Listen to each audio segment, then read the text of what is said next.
Welcome friends, আমি সৌরভ। তো আমি এখন কথা বলবো থামার টিজার নিয়ে, অর্থাৎ হরর ইউনিভার্সের পরবর্তী সিনেমা যেটা দিওয়ালিতে রিলিজ করতেছে।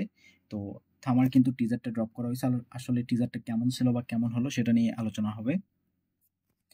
তো থামা এই মুভিটাতে কিন্তু স্টার কাস্ট সত্যি বলতে দুর্দান্ত, আমার যথেষ্ট ভালো লাগছে। এখানে আয়ুষ্মান খুরানা, রশ্মিকা মান্দানা, নওয়াজুদ্দিন সিদ্দিকী এবং আমাদের পারেশ রাওয়াল।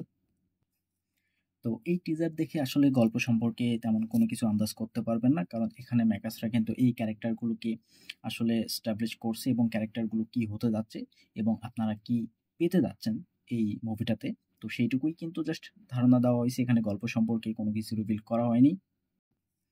তো এই টিজারটাতে খুব বেশি ডায়লগ রাখা হয়নি, কারণ এখানে ডায়লগ দিয়ে তারা টিজারটাকে এডিট করে নাই। তারা জাস্ট আপনাকে এতটুকু দেখাতে চেষ্টা করছে যে এই মুভিটাতে আপনারা কি কি চমক পাবেন বা কি কি এক্সপিরিয়েন্স করবেন এই মুভিটা দেখে। তো সেই জিনিসটাই তারা টিজারটাতে তুলে ধরছে।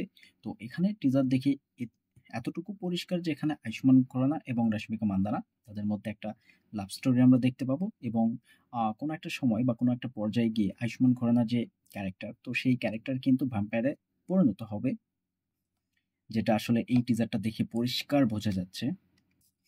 তো এখন দেখবার বিষয় যে রশ্মিকা মান্দানার যে ক্যারেক্টার, তাকে যেভাবে এই টিজারটাতে প্রেজেন্ট করা হয়েছে এবং তার যে পটেনশিয়াল সেটা কতটুকু আমরা কি পেতে পারি, এটাই আসলে দেখবার বিষয়। তবে এই মুভিটাতে যে একটা ডান্স নাম্বার থাকবে, তো এটা আমরা প্রত্যেকেই জানি, একটা আইটেম সং থাকবে যেটা টিজারটাতে এক ঝলক দেখানো হয়েছে। অবভিয়াসলি ট্রেলারে আমরা অনেকটাই অংশ দেখতে পাবো এবং এই গানটার মাধ্যমে কিন্তু এই মুভিটার একটা প্রমোশন করার চেষ্টা করবে তারা। আর লুক অ্যান্ড ওয়াইজ বেশ ভালো ছিল। আমার কিন্তু ম্যাড ডগসের প্রত্যেকটা হরর মুভিগুলো যথেষ্ট ভালো লাগে, এবং ক্যামিও এখানে কাকে কাকে নিয়ে আসা হবে সেটা অবভিয়াসলি এখন বলা সম্ভব না। এই ধরনের কোনো আপডেট এখন পর্যন্ত আসে নাই। তবে দেখা যাক, অবভিয়াসলি পরবর্তীতে আমরা আপডেট পাবো যে এখানে এই মুভিটাতে কার কার ক্যামিও থাকবে। তো থামা এই মুভিটাতে আসলে লাভ স্টোরি, লাভ অ্যাঙ্গেল থাকবে, তার সঙ্গে সঙ্গে হরর ইউনিভার্সের একটা মুভি, এবং এটার বাজেট কিন্তু আগের মুভিগুলোর তুলনায় অনেকটা বেশি। এখানে কিছু অ্যাকশন থাকবে, তার সঙ্গে কমেডিও থাকবে, এটা আমরা প্রত্যেকেই জানি, এবং থামা পার্ট 2 আসবে। তো বেসিক্যালি এখানে গল্পটা মানে কন্টিনিউ চলবে, এবং যেহেতু এখানে ভিলেন থাকবে নওয়াজুদ্দিন সিদ্দিকী, তাকে মানে অনেকটা স্ট্রং পার্ট 1 এ দেখাতেই হবে যে এমন একটা ভিলেন যেটা অবশ্যই বাকি ক্যারেক্টারগুলো তাকে ভয় পাবে, পার্ট 1 এ কখনোই হারানো সম্ভব হবে না।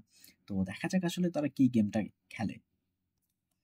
তো এই মুভিটাতে সবচেয়ে বড় বিষয় যেটা, যে এই মুভিটা দেখে দর্শক কতটুকু ভয় পায় বা এই মুভিটা দর্শককে কতটুকু ভয় আহ, দেখাতে পারে, এটা আসলে দেখবার বিষয় হবে, যেহেতু হরর কমেডি মুভি হতে যাচ্ছে। তো সেখান থেকে বলতে গেলে অবভিয়াসলি টিজারটা বেশ দারুণ ছিল। ব্যাকগ্রাউন্ড মিউজিক যথেষ্ট ভালো, লুক অ্যান্ড ফিল খুব সুন্দর ছিল, যেভাবে টিজারটাকে ডিজাইন করা হয়েছে আমার যথেষ্ট ভালো লাগছে। এই মুভিটা দেখার জন্য অবশ্যই আমি এক্সাইটেড। দেখা যাক কি হয়। তবে এই মুভিটার জন্য আপনারা কতটুকু এক্সাইটেড কমেন্টে জানাবেন। ভিডিও ভালো লাগলে একটা লাইক করবেন, শেয়ার করবেন, এই চ্যানেলটা সাবস্ক্রাইব করবেন। ধন্যবাদ।